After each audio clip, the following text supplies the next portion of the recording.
High Performance Vet Pro Radio. Welcome to High Performance Vet Pro Radio. Here, you will learn everything you need to know to become a high-performance veterinary professional. We will focus on optimizing your sleep, fitness, nutrition, mental performance, stress response, and work-life balance. Please enjoy these professional interviews with cutting-edge content from Dr. Jennifer Quammen and human performance coach Ryan Smith from hyperfliving.com. And welcome to today's interview. This is Ryan Smith with High Performance Living and High Performance Vet Pro Radio. Today's guest has a lot to share about a heart-brain connection that we have, dealing with stress and a state called coherence. So when talking with veterinary professionals, everybody's familiar with heart rate, but very few are actually aware of something called heart rate variability, which is a way of measuring the stress response and sympathetic versus parasympathetic control within our stress response. So really what's awareness in the veterinary professional is this high suicide, depression, alcoholism rate. And so I wanted to bring somebody outside the industry to kind of really talk about this and how we might be able to manage our stress response in our daily lives. So our guest today is Howard Martin. He is Senior Vice President with the HeartMath Institute in HeartMath, and he's got more than 30 years of business experience and in the personal development field as well as other business. He's spoken worldwide, and he has a TED Talk out there as well, and is a HeartMath solution co-author, correct? That's correct. All right. So as we were talking just a moment ago, today may be a little bit different than a lot of the talks that you do because we're really gearing this towards veterinary professionals because we're trying to create some change because they deal with so many different things in their career. And my partner, she is a veterinarian, and we're really focused on raising the higher standard of living within veterinary professionals. So we talked a little bit about heart rate variability. I just mentioned it there. Can you give us a little bit on heart rate variability and how HeartMath Institute kind of plays into that? Sure, Ryan. First of all, thank you very much for giving me the opportunity to be with you today and have this conversation. And I'd like to say hello to everyone who may be listening to this podcast, wherever you are, whenever you're listening to it. Just know that that I feel connected to the subject, and hopefully I can share some things today that will be useful for you. Thank you. So in regards to heart rate variability, well, here at HeartMath, HeartMath is an organization.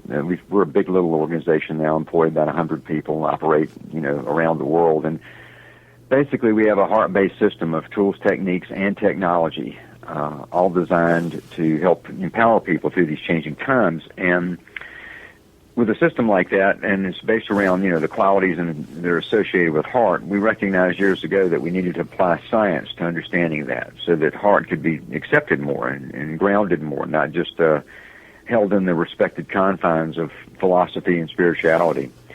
So we began to do research on understanding how the physical heart was doing more than pumping blood. We had indications from other research that it was more than certainly a slavish blood pump. What we found and what other researchers have found is that the heart is actually a very important information processing center in our body at the physical level, at the actual pumping heart level. It's sending powerful healing commands to the brain and throughout the entire body. One of the ways that you can measure that communication is looking at what is called heart rate variability analysis. Here's what that is. When we go to a doctor says, "Hey, Howard, your heart rate was 75 beats a minute." I never questioned that. I had this sort of general impression that I never really looked at, that my heart was sort of beating at this steady pace. That's not true. What the doctor basically tells me when he or she says your heart rate is 75 beats a minute is that's an average.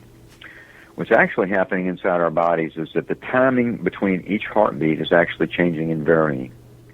Between, say, one time that it pumps and the next time it pumps, it could be 0.523 seconds. Between the next two, 0.686, or the next two, 323. It's constantly varying, speeding up and slowing down. It's supposed to do this. It's how the heart pumps blood in a very nuanced kind of way to compensate for all the various things that we're doing, whether it's speech, walking, reading, whatever we happen to be doing. The heart is changing its rhythmic beating patterns to do what it needs to do for our physiology. Now, one of the things that researchers never knew or looked at until HeartMath came along was what are the effects that emotions have on heart rate variability. And what we found was that emotion was probably one of the greatest influencers of these changing heart rhythms or heart patterns. We had a study published back in the 90s that illustrated this. One of our first major studies was published in the American Journal of Cardiology, and it was about exactly that. So what we found was that depending upon what we're experiencing emotionally, that will determine how the heart is beating. What kind of pattern is it beating in? How is it speeding up? How is it slowing down? And that's what heart rate variability is the measurement of that speeding up and slowing down and the patterns in which the heart is beating. It's different than just heart rate, which is like saying beats per minute, like a fitness monitor would give you. This is measuring the nuanced changes between each heart rhythm. It's important because when we are experiencing a strong negative emotion, let's say, Ryan, we were feeling frustrated or angry or impatient, those kind of emotions, it throws those heart rhythms into a very chaotic pattern. That's hard on our nervous system, the autonomic nervous system. It's not good for the physical heart. It triggers the release of hormones into our body that are not good for us in excessive amounts. And they'd be hormones like adrenaline and cortisol. Right. And the signals cascade up into the brain, and they begin to shut down the higher perceptual centers of the brain to create a condition called cortical inhibition.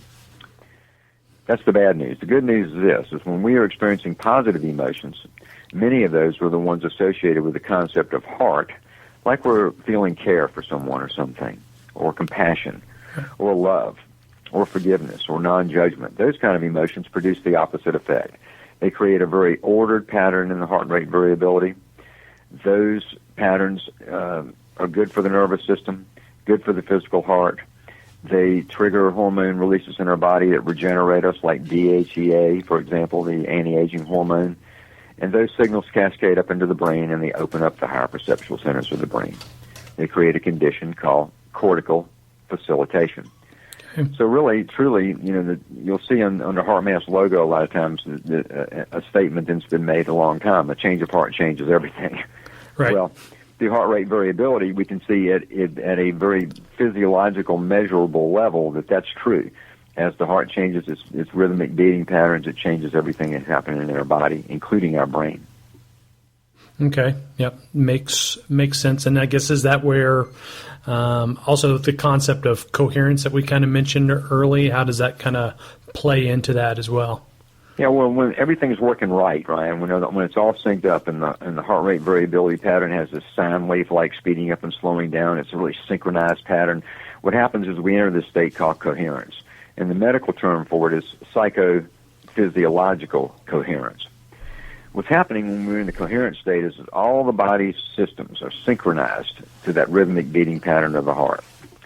Those systems are things like digestion, respiration, immune system response, hormonal output, and brain function. And all that synchronizes. So we end up in this really healthy, highly efficient physiological state.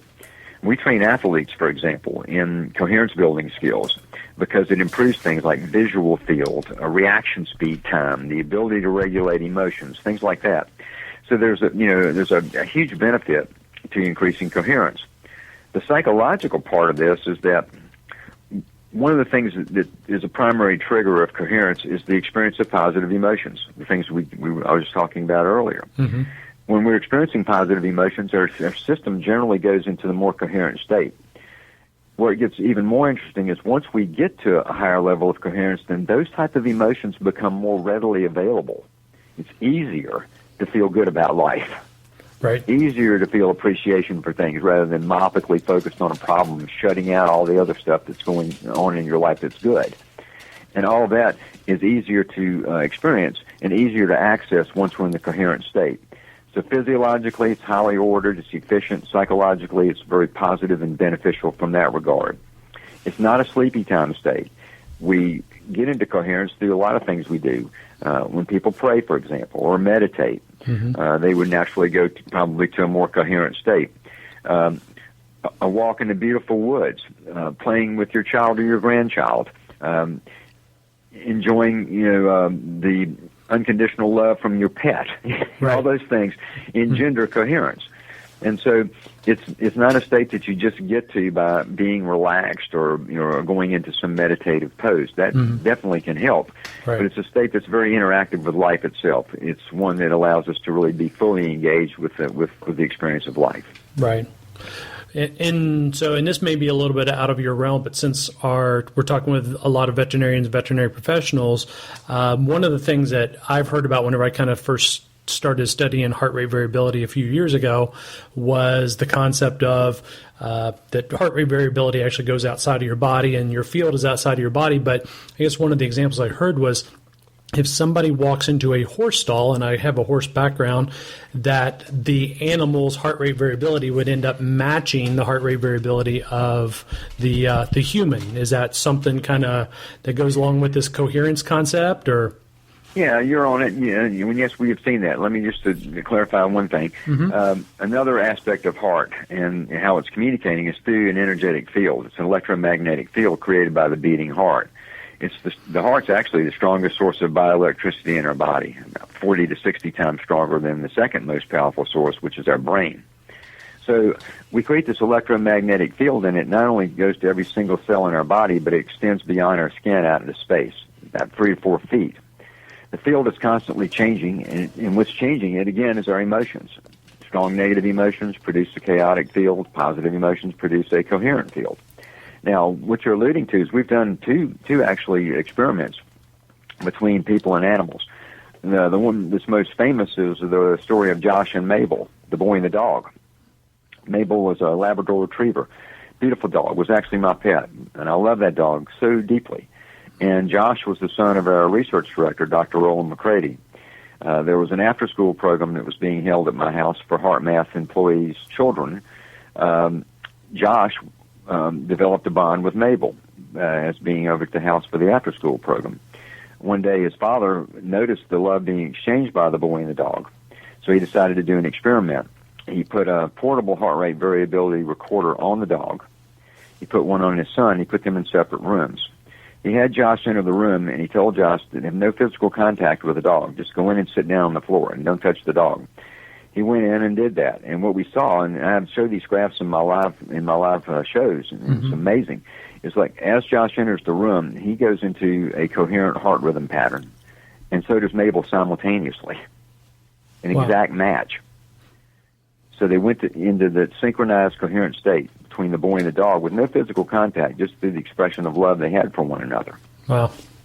The same type of experiment was done by a woman in Santa Barbara, California, with her horse, Tonopah. She would put a recorder on the horse and then put one on herself. She would sit next to the corral. She would do a heart-focused technique, a HeartMath technique called the heart lock-in, and she would radiate the feelings of love to the horse, from her heart to the horse. And what we see there is the same thing happening. Ellen goes into coherence, and so does the horse. And again, they're not touching. There's an energetic transfer that's occurring there, non-local transfer that's not easily explained by the boundaries of time and space, to where something's being transmitted between people and animals that the animals can detect, and so can the people. And it creates a coherence in both. Actually, Ellen did it with all of her horses. She had 13. The same effect happened in 12 out of 13. Wow. That's pretty amazing. I mean, and coming from a horse background and as a horse trainer in my earlier days, depending on my mood, I could tell from whenever I was dealing with my animal if I was frustrated or whatnot, and then that was a day that I was actually having trouble. My horse was actually having more trouble understanding me as well. So I can kind of relate to that a little bit. Yeah, that's right. That's true. And I didn't know you had that background. I did too, as a young person. I was raised in Virginia, which is kind of horse country, and had horses, a lot of horses. And I had a horse that was my show horse, and I won every championship you can imagine, and was named at 11 years old Horseman of the Year in the state of Virginia. Wow. And so I learned about horses and their sensitivity. And there's certainly a communication that happens. It's not even verbal. Right, absolutely. It's much more energetic between the horse than it is anything you say to that horse. But yet there's a communication that happens, and I sensed it, years ago. And I think one of the reasons I did well in that horse show environment is because I love that horse so much. Right. We were friends. We were best friends. And this was an adventure we were on, as a young boy and his horse. adventure of being at the horse shows with my mom and dad and all that. And I think that horse was a part of the whole thing energetically. That it was more than just me riding a horse into a ring and competing with some other horses. Right. Absolutely. And kind of coming still my background comes with a lot of this natural horsemanship too, which this, kind of explains a lot of it as well. Because whenever you take some of these great horsemanship people, whether it be Ray Hunt or Buck Brannaman, who was the Horse Whisperer movie was kind of written about, whenever you look at them, and I've actually been to their clinics, and you can watch, because they are so in love with these horses, every horse that they are around, that horse changes immediately. Yeah, there's a great there's a luxury resort spa in Tucson called Mirabal, and they're a HeartMath client. And they have a guy there too named Wyatt that does a horse experience. It's one of the most popular things they have there, and I've done it with him. And it was obvious, and he was showing me very clearly that as I was trying to get the horse to do certain things, stick his foot up, etc., he just called me aside and he said, "You need to get out of your ego and forget who you are for a minute." Right. Drop all that. I'm Howard Martin from HeartMath stuff, and get out of all that. And what I want you to do is really get down deeper in your heart, and I want you to communicate with that horse from that genuine kind of way, and forget all that other stuff for a while. And Sure enough, the horse responded. Right. Absolutely.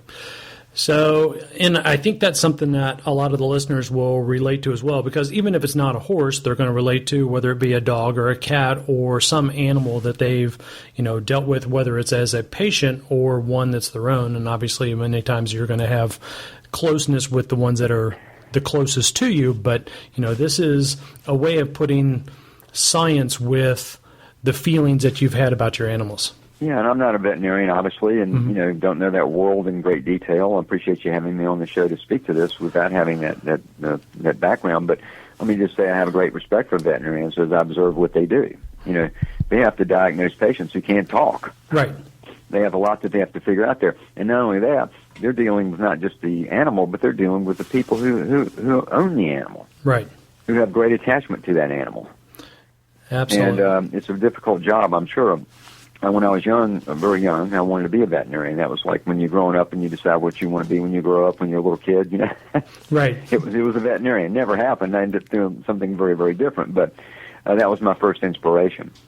I guess because I had such love for animals. And I know that being a veterinarian has a lot of ups and downs. I'm sure it can be very difficult. It's a business. You're running a practice. Right. I'm sure there are lots of challenges associated with that. But I have respect for what they do. Right. Well, yeah, and that's great. Again, that was kind of my background to being around horses, but my background is actually in exercise physiology for the last 25 years and dealing in human performance and kind of, so with this partnership that I have with my partner who's a veterinarian, this allows us to apply the coaching aspect that I come from a performance to a very competitive field as well.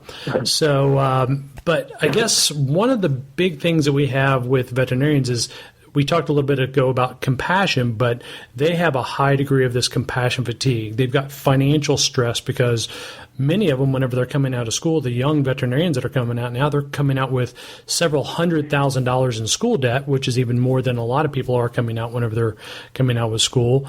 We're dealing with alcohol and self-medication from this standpoint because it's easy access. And then, a lot of them are even prescribed antidepressants because they're dealing with this. And obviously that's a whole separate issue there as well. How can these professionals, what can we do to kind of help them, guide them on the way to where they can kind of get control of their emotion, their response to the stresses that are going on, their compassion? What can we do to kind of help them along that lines? Well, the first thing I want to say is not to be minimalizing or trivializing what veterinarians go through specifically, but I would like to say that don't feel alone. Right. It's going on through just about every societal sector that there is right now. Right. We are in an extraordinary time period in the history of our world. We are going through more change in less time than ever before. And it's a huge amount of change. It's moving us in a good direction despite what it looks like at times. A new world is emerging right in the midst of the old one that we have. But that much change happening in a short amount of time creates some challenges. And as I travel and travel the world, actually, and meet a lot of people and talk to a lot of folks and try to find out what's going on for them, I can sum up what's happening to most people in one word: overwhelm. Definitely. People feeling overwhelmed by everything in their life.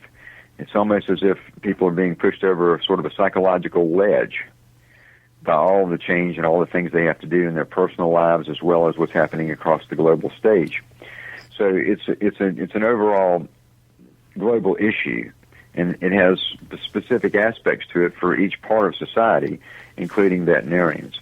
Mm-hmm. But that's the first thing I want veterinarians to know is please don't feel alone. Don't feel like this is all on you or that it's just you. The second thing I like to say is if you're experiencing those things, don't feel bad about it. Don't feel like you've done anything wrong.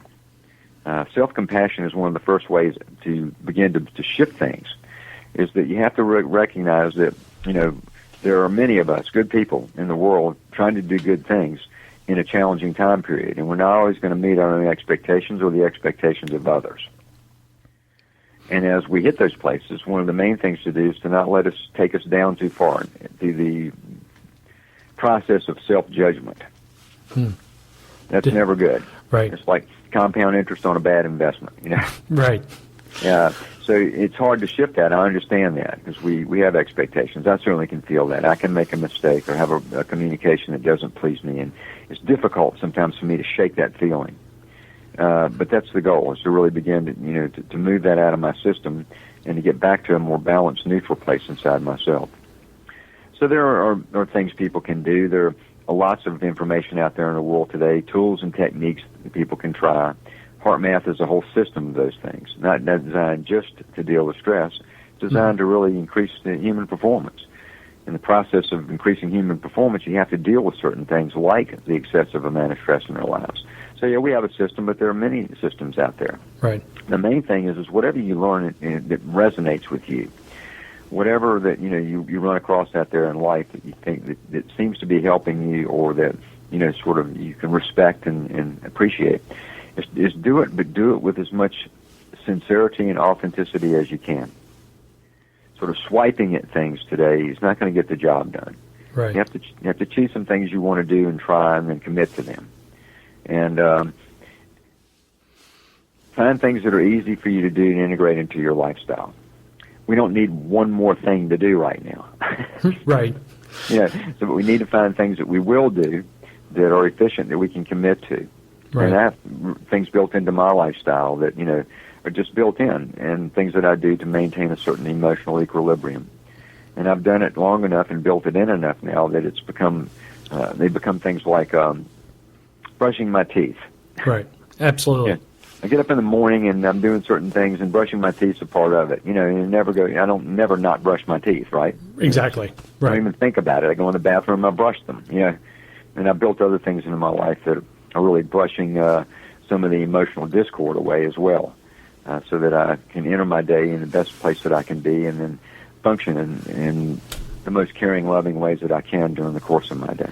Right. And I've got to say for myself, knowing from a background, again, in exercise physiology, but time with stress and everything, and using both HeartMath as well as I've used other technology like with Sweetwater, HRV, and using their technology as well with athletes and stuff. But how learning to get control of myself has made me a better father, better partner, better business person, and really taught me how to kind of think through things and not stress about them as much. So if you had met me 3 years ago, I was a completely different person than I am now, probably even a year ago. It's because of the things that I've learned within the science-based technology that we have there.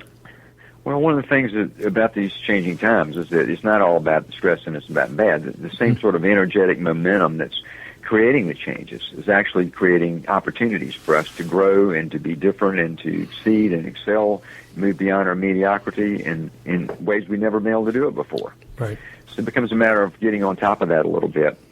We've talked about appreciation just a tad earlier, and that's one of the quickest things we can do to sort of begin to shift things. Like, we all have problems and issues, but if we focus only on them, then we stay right there with them. We're focusing, right on the problem, and the problem can simply be getting fed more energy. Right. One of the ways to back off from that a little bit is to appreciate other things, appreciate the good things in our lives. to back up and see it more from a big picture view rather than the problem that seems to be, eating us for breakfast today. Right. And that appreciation begins to shift the energetic momentums inside ourselves right down to our physiology, and it begins to open up, perception to new possibilities. And then if we act on those possibilities, we begin to create change in our life. And we do that, some each day. It begins to build, and pretty soon we've shifted ourselves out of who we were before to something that we're now, that's very different. Right. And that we function in a very different way, and we benefit from that. And so you can start with something as easily as remembering to appreciate. Mm-hmm. Definitely. Yeah, that whole sense of gratitude is a major player in changing your attitude. So, well, great. So in some of the veterinary professionals that'll be listening, so some of them are going to be leading, heading up clinics, whether they're owners or, potentially even practice managers, or as a veterinarian that's within a hospital or a clinic. They may want to kind of bring some of this stuff because it's not necessarily them that is dealing with this, but maybe somebody else that's in their environment.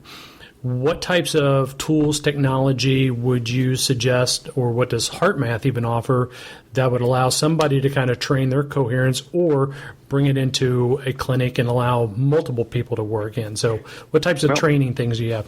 Well, we have a lot of cool stuff. First of all, for someone that doesn't want to go see all that, there are free things on the HeartMath.com and HeartMath.org websites, like the Inner Ease booklet would be an example of that.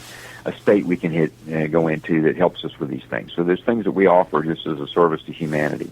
But we're also in business, and we also are systematically helping to address these issues around the world. So we have things like the HeartMath Certified Coach Mentor Program. Mm-hmm. This is something that professionals use. Medical professionals use this, have people in their offices trained in this so that they can implement it in some way within the practice and with the patients.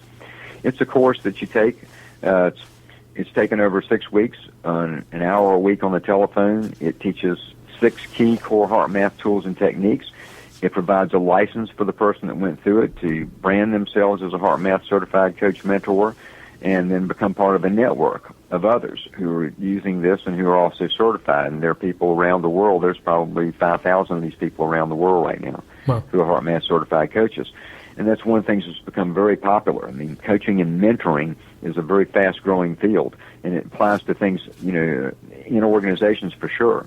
So, for example, we work with health professionals here at HeartMath. There are over 30,000 in our database right now who use HeartMath in some way in a variety of disciplines.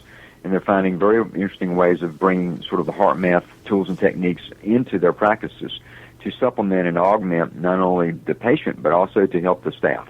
Mm-hmm. That's one way. You mentioned the technology earlier. We developed technology that trains people to be more coherent. It's the same technology, same patented algorithms in any of the forms that we have it in, but we have it in basically 3 forms. M-Wave Pro, which is a version of it that you use on your computer. M-Wave 2, which is a handheld device that measures coherence and trains you to be more coherent. And the third way is called Inner Balance Trainer, which is the same technology, but it's been now put into the use on iOS devices. Any Apple iPhone, iPad, or iTouch, you can now have the same experience on your device. You purchase a sensor that picks up your heart rhythms, and then the app transmits that into heart rate variability analysis and also coherence scoring. And all those things synchronize to a cloud where you can see your data, you see all your progress, you get awards, you can see, what the community itself is doing, all that's there as well. So the technology's become a big part of what I think we've done here at HeartMath to help people, because we've created a technology that's good for people, that helps enhance their lives, that increases their coherence, thereby improving their health and their overall well-being. So certification as a coach mentor is one way to do it. Mm-hmm. Getting an M-Wave or an Inner Balance Trainer is another way. There are books you can read. My book, The HeartMath Solution, is considered by most people to be the definitive work on heart intelligence. And if none of that's appropriate for you, just go to the site and get something for free, because we're trying to do everything we can to provide valuable information to people during these changing times. Right. Yeah, it's great, and I myself have used the interbalance sensor as well as the M-Wave 2. The most recently, I actually had a client who is going into the Navy SEALs, and we were actually using the interbalance sensor for him before he was going away to kind of help him train his coherence and his resilience, so that when he's dealing with those situations, he can handle and he can recognize his response and kind of handle it from there too. So it's been a great tool for us. Good. So yeah. We've trained a lot of people in military, actually, and trained a lot of soldiers going into the, where we have combat operations happening, and we've also trained a whole lot of them who've come back and needed help. Right. And it's been an area that we've had great results in along the way, is working with the military and training them on coherence building skills, increasing resilience, things like that are useful to them. Right. Well, great. And, of course, I want to be respectful of everybody's time as well as your time. So I just got a couple of things here left just to ask about as well. So we've talked a little bit about the global stuff that you've done. So what types of things does HeartMath have going on from a global perspective? Global meaning the work we do around the world, or a global coherence initiative? Well, the most recent thing is the Global Coherence Initiative. I find that was really an interesting concept. Well, it's definitely something that's very progressive, and I think it has a huge potential. It's something we started about 5 years ago. It's a part of our nonprofit, and we were bringing people together all around the world to use their heart focus care and their intention to help shift, basically the planetary consciousness from the discord and conflict and all that we see today, to balance, cooperation, and enduring peace. So we have activities, we have things we send out to people, things we ask them to contribute to in terms of what they put their heart into and things like that. And there's no denomination to it, things like that. It's about people doing what they feel comfortable with, whatever techniques or processes or prayers or meditations or affirmations or any of that they do. There's people, I think 60, 70,000 people now that are members, and they come from over 100 countries. Now, there are a lot of organizations doing something similar. I applaud those organizations. The other part that we bring to this party, so to speak, is the science, because we're basically a science-based organization. So our scientists, working with other scientists, have created technology that can measure changes, very sensitive changes occurring in the Earth's energetic fields, in particular the ionosphere and the geomagnetic field. These are the Earth's protective layers at an energetic level. They're like energetic ecology. They protect us from space weather, and without these fields, no life exists. The fields are constantly fluctuating and changing, influenced by a lot of things. And science knows well now that changes in the fields are affecting human health and behavior. Right on down to brain function, heart rate variability, all those things are being influenced by changes occurring in the geomagnetic field and the ionosphere. So we have a hypothesis that we are also influencing those fields, that mass human emotion has an impact on the Earth's energetic fields. It's a big hypothesis, and we have to prove that out or disprove it. So we've created technology that can measure these changes, and we're deploying Global Coherence Initiative monitoring sites around the world in strategic locations. Eventually, we will want 12 as we build it out to get a complete picture of these fields. Today, we have one in Northern California, here where we're located. We have another in Northern Canada. The third one is in Lithuania. The fourth sensor is in Saudi Arabia. The fifth is in New Zealand. Very soon, the sixth one will go into South Africa. And then after that, the seventh one will be placed somewhere in Peru. So what we're doing is a grand experiment. Right. And there are many cool people involved in this on our boards, et cetera. One of those is an author, a very famous author named Jack Canfield. Yes. And Jack told me one time, he said, Howard, I think this is probably the most important experiment in the history of the world. I said, that's a big statement, Jack. Why do you feel that way? He said, if this proved to be true, it would show that all of our thoughts, our prayers, our intentions, our meditations are real, that they have an energetic and measurable impact on things. And so the way I saw that is that we don't necessarily have to have that proof. We do it anyway. That's why we pray for someone who's sick, for example. Right. We believe that it's having an effect. But when something gets proven scientifically, it creates more belief. And through the power of belief, the power of effectiveness increases. And so if this proved to be true, it would add, I think, a huge understanding to the fact that we are all energetically communicating. Right. And that all things are energetically connected. And I think that's one of the next unfoldments in human consciousness is a greater awareness of this and then practical application of it. Yeah, absolutely. I wholeheartedly agree. Yeah. Well, So that's what that's about. So that's the fun part of HeartMath, one thing that I'm really passionate about. I love it. And I talk about it a lot, as I'm traveling and doing my talks and things. It's something people really seem to resonate with. A lot of people want to help in different ways and want to be parts of things like that. And the fact that we have some science going on underneath it is very intriguing and exciting to people. Right. And that's really where I guess the nonprofit, the HeartMath Institute, comes into play, correct? Yeah, they do a lot of the research. They also work in education. They also work in military. But there's a separate site for Global Coherence Initiative. It's glcoherence.org, or just Google Global Coherence Initiative. You can go there and become a member. There's no charge or anything for that. Become a member and join with people all around the world who are interested in this sort of a thing and making an energetic contribution to it. Great. And I think as we do that, going back to a question you had earlier, is it helps us in a way. We benefit from that. I know veterinarians are giving a lot. You mentioned they often have a lot of compassion burnout from how much they give. Right. We have to make sure we're giving to ourselves first so that we can maintain a certain balance. But as we give, as we put out more of our love and care into the world, it comes back to us. Right. And that's one of the quickest ways, I think, to deal with our stresses is to, from a balanced way, not some gushy-mushy way or overdone way, but to have a general way in which we walk in the world with more consideration for others, with the dignity and the nobility that we have inside that expresses itself through our care and appreciation. When we do that with consistency, life does, in fact, get better. Agreed. Absolutely. So, well, great. So we'll put some in the show notes. We'll have links to the Global Coherence Initiative. We'll put, obviously, heartmath.org and heartmath.com, so we can have links to some of the different things in there, as well as I'll put a link to your book and kind of have a list of all the different things.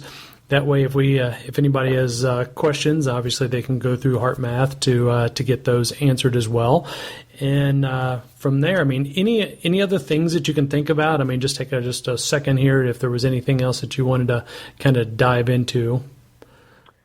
Well, no, I think we've covered a lot of important things today. I'd just like to say that I hope that our conversation has provided, something of benefit to people who are taking their time to listen to it. Yep. And we're doing this, but the people who are listening to it are also investing their time as well. Absolutely. And I hope that we've made it meaningful in some way, or that there's been, something said somewhere, during the conversation that people can draw something from. Definitely. So, and agree. I completely agree with that. And with that, thanks for joining us on, High Performance Vet Pro Radio. And, if you would like to leave some comments, we're on iTunes, on Stitcher Radio, etc. And we will, you can always send us a message over at the website at highperfliving.com. Talk about our programs. And, Howard, I appreciate you being on the show, and I'm going to let you go, and we'll kind of go from there. And everybody have a great week. Ryan, thank you so much, and all the best to you, and I hope that we have a chance to meet again. Absolutely. Thank you. Thank you for joining us at High Performance Vet Pro Radio. We hope to hear from you soon. Like this episode?